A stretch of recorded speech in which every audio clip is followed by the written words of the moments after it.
Amigos, estou aqui com o querido amigo e companheiro de Cofesse, Nilson Araújo, presidente do Cresce da Bahia e conselheiro federal do Cofesse.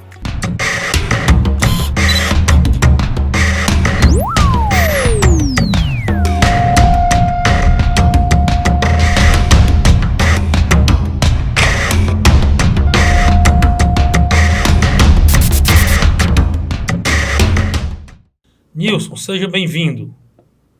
Obrigado, Tibério. Honra-me muito a oportunidade de estar contigo e com os nossos pares, né? Quando eu digo os nossos pares, ontem eu estava conversando com um seleto grupo, inclusive me parece que tem um integrante desse grupo que é do Ceará.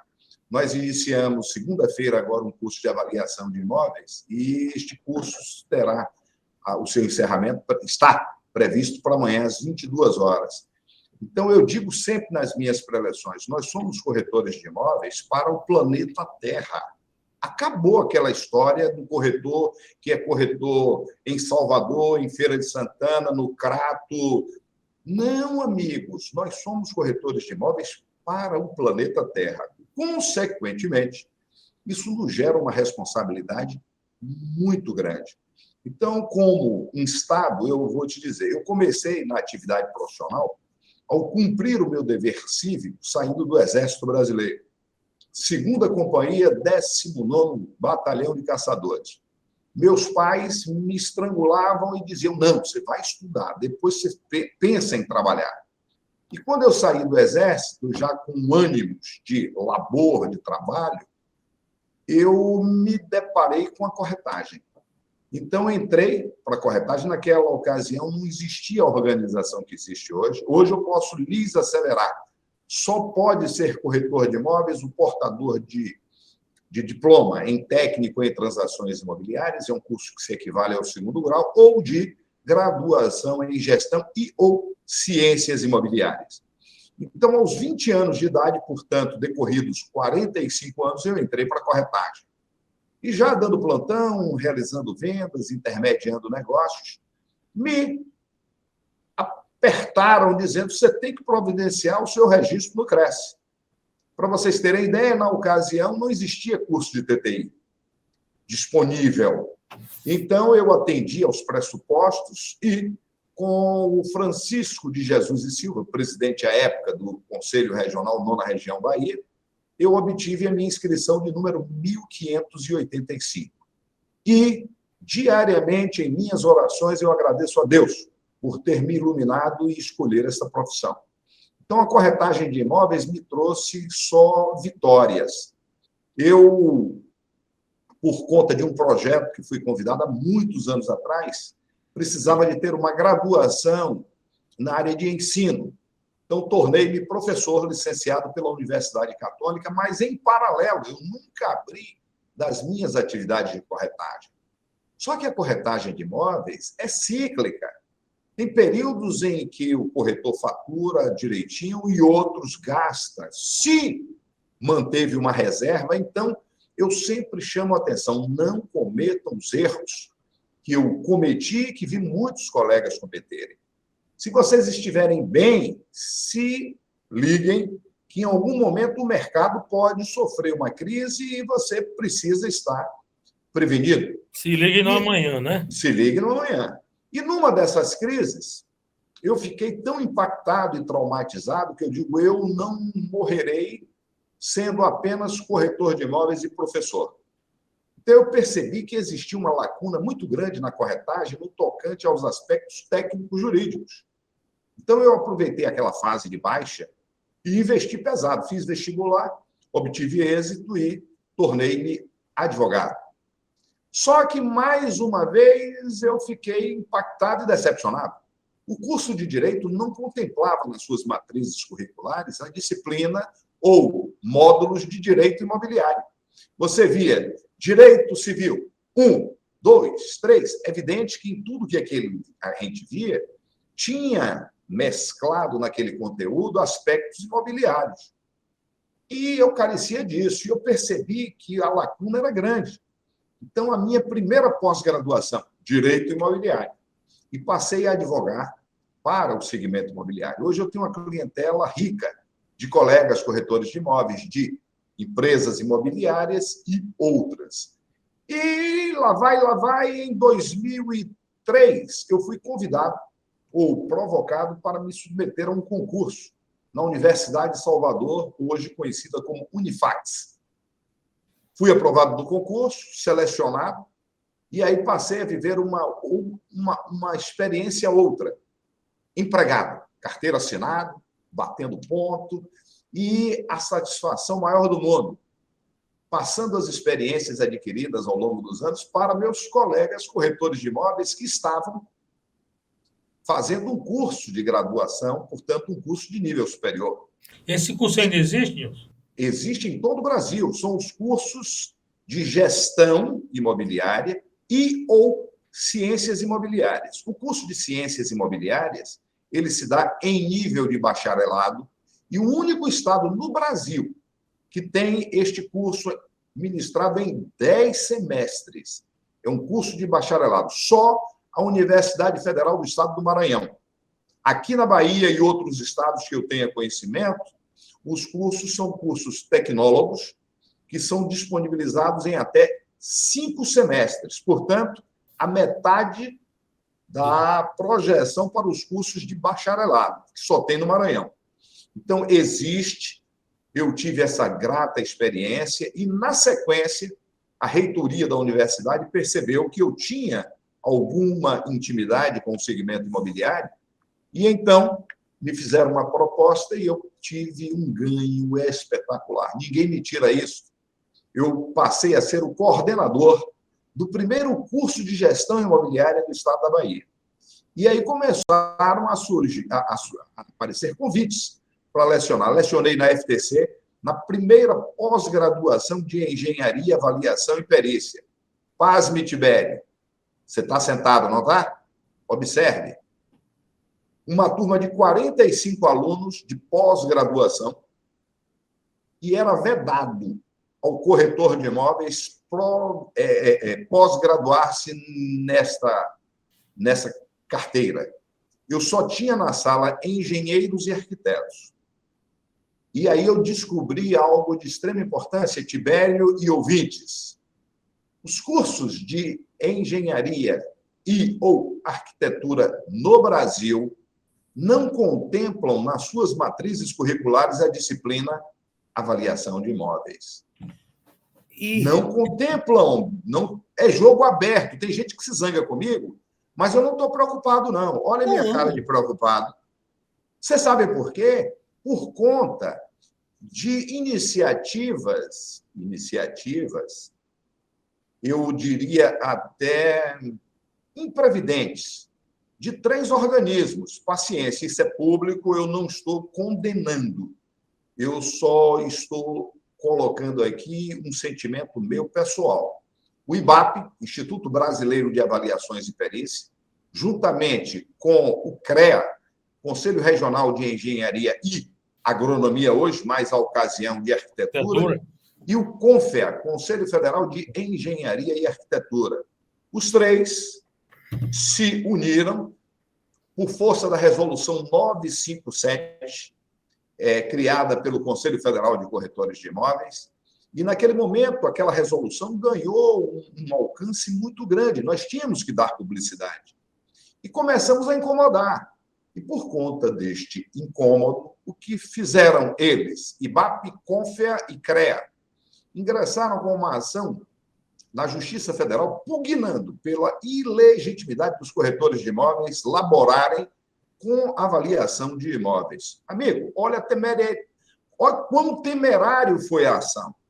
Porque este mistério de avaliação de imóveis está previsto em legislação própria. A Lei 6.530, independente da Resolução 957 à época, estabelece, preconiza, artigo 3º, é prerrogativa do corretor de imóveis intermediar negócios, alugar, administrar, vírgula, a célebre vírgula que traz as diferenças, opinar acerca de comercialização imobiliária. Então, quando um cliente procura um corretor de imóveis e diz assim, Tibério, Quanto é que você acha que vale o meu apartamento em tal região que eu estou pretendendo vendê-lo? E Tibério diz assim, bem, eu opino que este seu imóvel deva valer R$ 500 mil. Neste momento em que Tibério dá a sua opinião, do ponto de vista meramente etimológico, ele está dando um parecer. E parecer, se você o formaliza, é sinônimo de laudo de avaliação. Sendo que, num movimento também político, eu tenho que abrir o jogo para vocês e aproveitar que essa audiência é maravilhosa. Então, observem, do ponto de vista estritamente técnico, e nesta mencionada ação que fora proposta por aqueles organismos, eles perderam em todas as instâncias. Então, hoje não se discute da legitimidade dos corretores de imóveis em avaliar imóveis. Nilson, Oi. aqui no Ceará, os engenheiros avaliadores, alguns são corretores. Os que não são, o que eles fazem? Eles ligam para os corretores perguntando quanto vale aquele imóvel. Para você ver como realmente o que você falou, da falha deles não terem uma cadeira de avaliação. Pois é. Hoje, Tibério, eu não posso tapar o sol com peneira. Hoje, algumas instituições de ensino superior disponibilizam em nível eletivo disciplinas de avaliação de imóveis. E essa experiência que eu tive como docente numa universidade, onde era vedado ao corretor de imóveis pós-graduar-se, porque o título da pós-graduação era Pós-graduação em Engenharia, Avaliação e Perícias. Na realização, o foco principal era avaliação. Por quê? Por conta da fragilidade dos cursos acadêmicos de engenharia e arquitetura, por não contemplarem essa disciplina. Aí perguntem-me, você lecionou avaliação de imóveis? Não, porque eles sabiam que eu era corretor, sabiam que eu era professor universitário, sabiam que eu era advogado com especialização em direito imobiliário. Então, eu fui contratado para assumir a cadeira de direito e legislação. Foi uma experiência riquíssima, construí muitos amigos, engenheiros e arquitetos, por isso que eu estou ressalvando que eu não tenho nada contra engenheiros e arquitetos. O que eu me posiciono e, às vezes, combato é a postura das organizações IBAP, CREA e CONFEA. Recentemente, para vocês terem ideia, olha a distorção nas coisas. Recentemente, no estado de São Paulo, um corretor de imóveis foi nomeado perito avaliador em determinado processo. Ok, perfeito. Os advogados, Tibério, das partes, peticionaram, requerendo ao juiz a substituição do perito nomeado, uma vez que ele era corretor de imóveis, e eles entendiam que, para uma perícia de avaliação de imóveis, tinha que ser um engenheiro ou um arquiteto. Preste atenção. O corretor de imóveis, o que fez?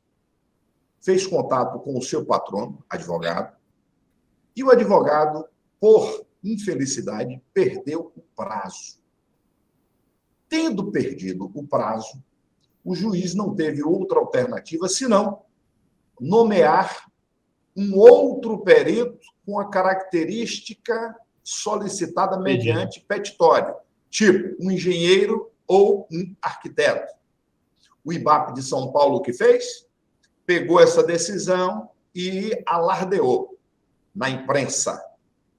O Tribunal de Justiça do Estado de São Paulo decide: corretor de imóveis não pode ser perito judicial avaliador. Repercutiu muito isso aí. Olha a perversidade, Tibério.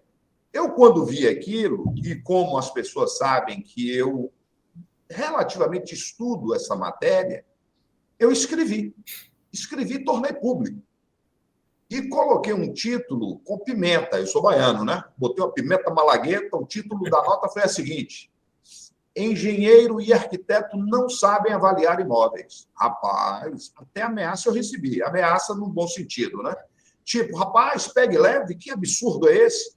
Eu digo, não é verdade. É um sentimento meu, porque na universidade. Eles não estudam avaliação. Então, por essa razão, eu estou dizendo, e quem elabora com avaliação, ou precisa de subsídio com corretores de imóveis, com imobiliárias, ou ele se preparou adredemente. Então, é uma ciranda muito grande. Mas o importante de tudo isso, por exemplo, eu quero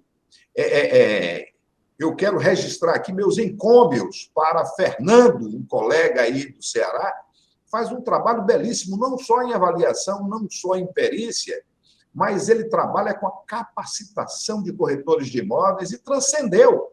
Não está só no Ceará. Fernando Queiroz, parabéns, Fernando, se estiver nos ouvindo. Um trabalho magnífico, porque o corretor de imóveis, Tibério, tem que se conscientizar das suas responsabilidades.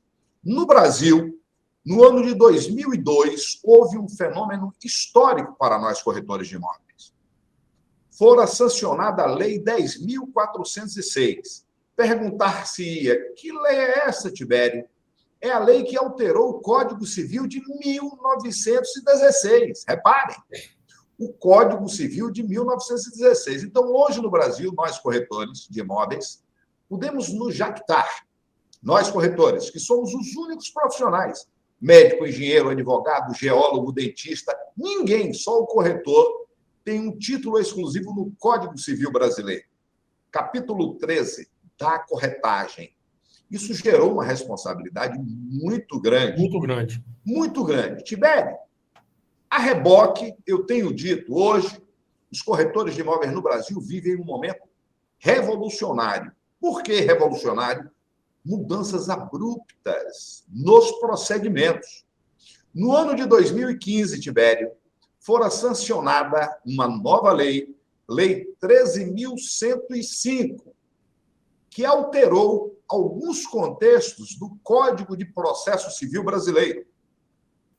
Olha só, nós que somos, digamos assim, rechaçados na área de perícia judicial. O perito judicial nada mais é que um auxiliar da justiça. Então, tem cursos e cursos que anunciam, torne-se um auxiliar da justiça, ganhos espetaculares, 5 mil, 8 mil, e provocam o interesse do corretor avaliador a fazer o curso de perícia judicial. Só que perícia judicial, eles não dizem que existem várias áreas, na área contábil, na área médica, na área imobiliária. Informática. De informática. Então, uma perícia judicial, ela sendo necessária, se for avaliação de imóveis, o Código de Processo Civil, anterior a 2016, determinava que só podia ser perito judicial avaliador profissionais com formação superior. Então, nem todo corretor de imóveis tem graduação em gestão imobiliária, porque essa formação superior depreende-se que ela tem que ser específica. Se a perícia for contábil, o perito tem que ser um contador. Se for uma perícia médica, o perito tem que ser o médico. Se for uma perícia de avaliação imobiliária, tem que ser, hoje, um graduado em gestão imobiliária.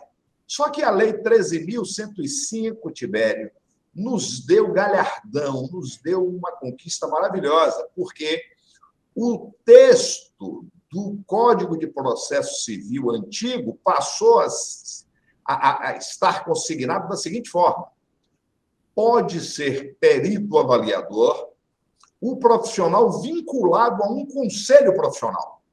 Perguntar-se-ia, corretor de imóveis tem conselho? Está aqui 2 gestores de conselhos, o glorioso Cresce do Ceará e o Cresce da Bahia. E tem colegas nossos imprevidentes que se posicionam. Um absurdo, o Cresce não faz nada, a gente paga uma anuidade absurda. Amigos, só uma live desta e cursos que os Cresces disponibilizam de graça em todo o Brasil. Todo o Brasil. Olha, o custo desse investimento, se fosse pago, seria infinitamente... Olha, daria para pagar umas 8 anuidades de Cresce. Mas as pessoas reclamam sem raciocinar. Sem raciocinar. Então, hoje, Um corretor de imóveis tem um leque de opções muito grande. No ICI, no Instituto de Cultura Imobiliária, que eu estou vinculado, nós temos um módulo, um curso de administração e locações urbanas que a gente ensina, orienta o corretor a ganhar dignamente só alugando e administrando imóveis. Então, hoje, por exemplo, Reinaldo Marques, de São Paulo, ele é conhecido como o rei das perícias. Ele só labora com avaliação de imóveis. Aqui em Salvador, onde eu resido, tem um corretor de nome Geraldo, ele se especializou num único bairro e há muitos anos é um profissional de sucesso trabalhando exclusivamente naquele bairro. Ou seja, se tornou um expert naquele bairro. Então, qualquer corretor tem que pedir a bênção a Geraldo. Ele é referência. É referência. Então, nesta live aqui, eu quero aproveitar a oportunidade de despertar os meus colegas que se especializem, se capacitem. Olha a programação do Cresce Ceará, eu acompanho. Magnífico. Recentemente, eu aceitei um convite de Tibério. Estive lá no Crato, é isso? No Crato? Sobral também. Sobral. Estive em Sobral, que turma magnífica. Você acredita, Tibério, que a turma vira, volta e mexe, faz contato comigo, a gente troca experiências. Amigo, fantástico. E sei que tem um convite para uma outra situação que, na ocasião, eu dissera ao meu presidente Tibério que estaria aceito, está ratificado aqui. Então, corretores, capacitem-se, porque o que é que nós estamos vendo hoje? Olha, médicos se tornando corretores de imóveis, gerente de banco não se fala, principalmente com os pedidos de demissão voluntária, PDDV. Então, eles têm uma experiência comercial vastíssima. Lidar com o público, aí, né? Lidam com o público, enxergam e tornam-se corretores de imóveis. Essa semana, o filho do presidente do Cresce de Alagoas, o nosso irmão Sérgio, num bate-papo, aí o Sérgio perguntou: e aí, Sérgio, já decidiu o que é que você pretenderá ser no futuro? Ele fez: meu pai, não tem muito o que pensar, não. Eu serei corretor de imóveis. O Sérgio é um danado, transformou a esposa em corretor, e agora o menino quer ser. Pois é, porque ele encontrou apoios de extrema confiança. E convenhamos, viu? É uma profissão que nos gera remunerações dignas, desde quando o corretor de imóveis tem a postura. Exatamente. Ninguém nos obrigou a sermos corretores de imóveis. Voltando a falar no CPC, Código de Processo Civil, Tibério, tem corretores que ficam preocupados com exclusividade por questões óbvias, por uma questão de segurança laboral. Mas o novo Código de Processo Civil nos trouxe uma conquista magnífica, que já existia no Código de Processo Civil antigo, mas não tinha sido ainda utilizado. Carimbada. Não tinha sido ainda utilizado como é utilizado hoje. Amigos, jogo aberto, ata notarial. Amigos, agora, para você conceber uma ata notarial técnica, é necessário algumas posturas técnicas.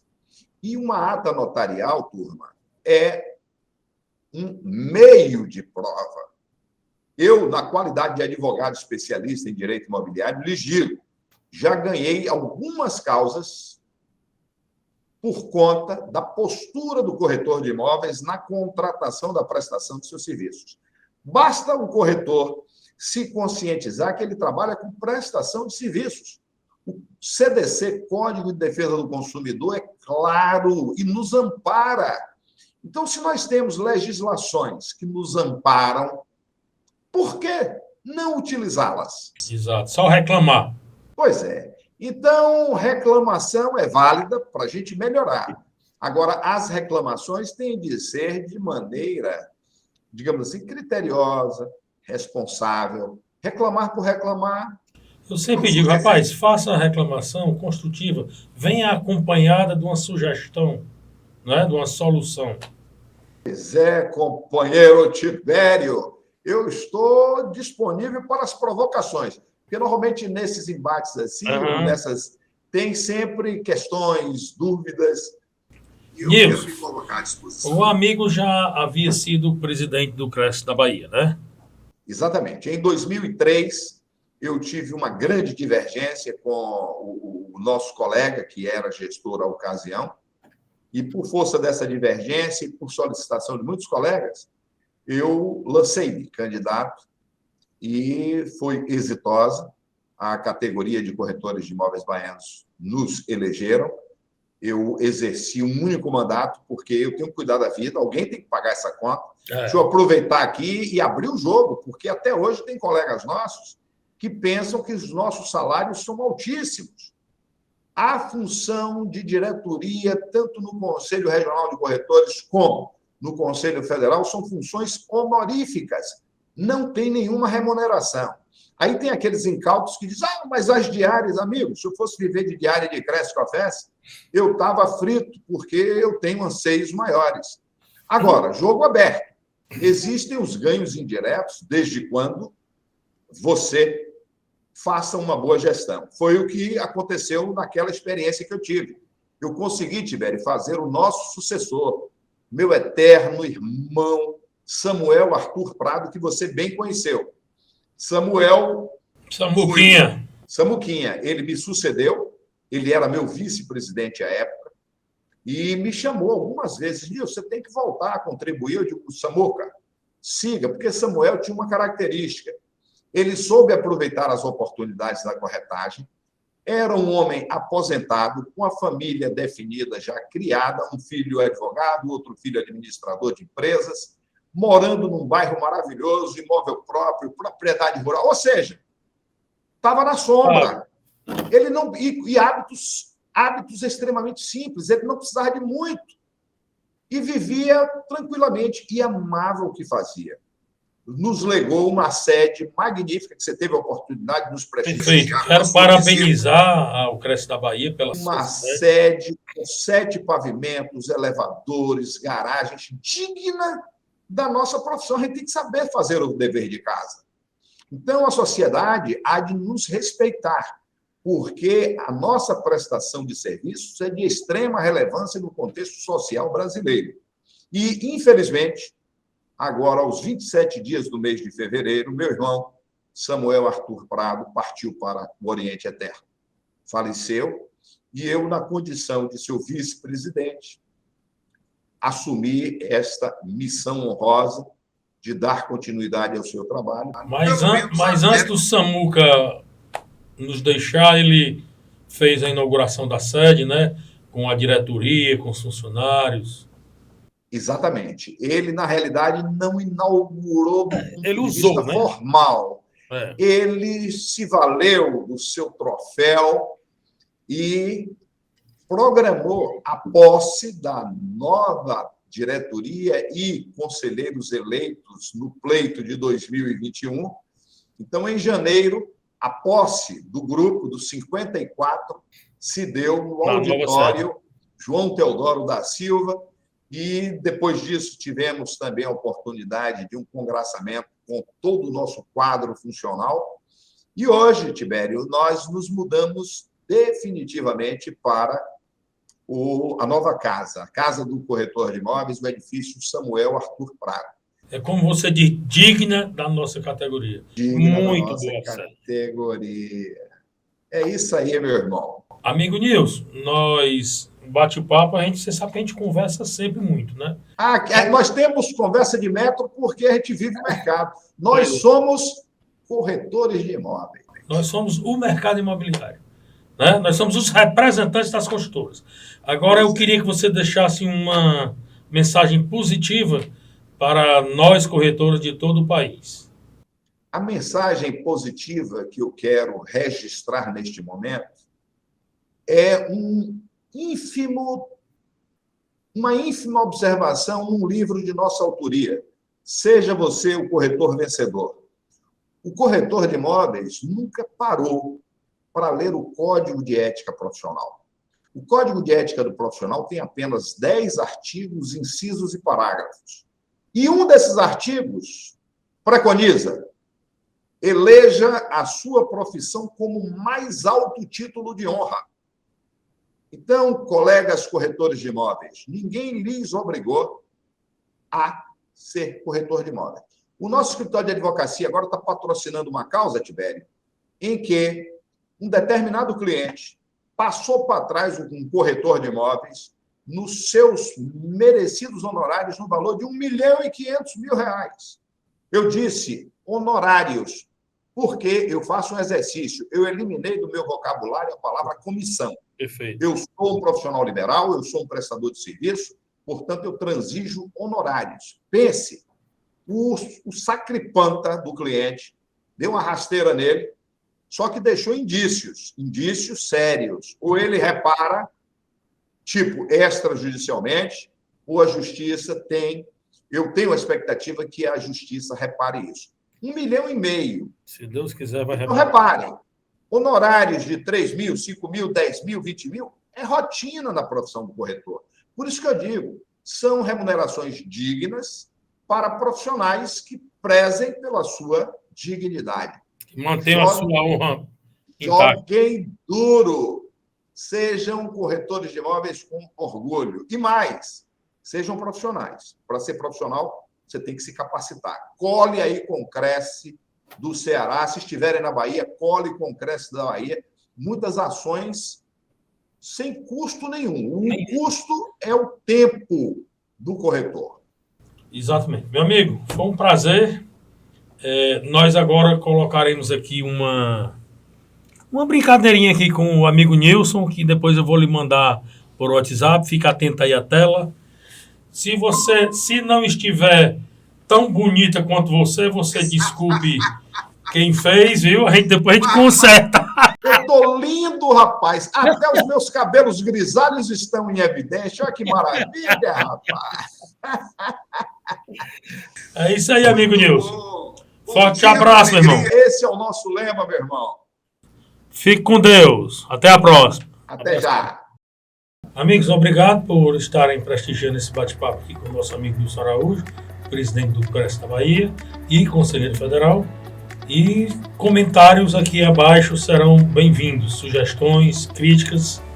Tá bom? Um abraço.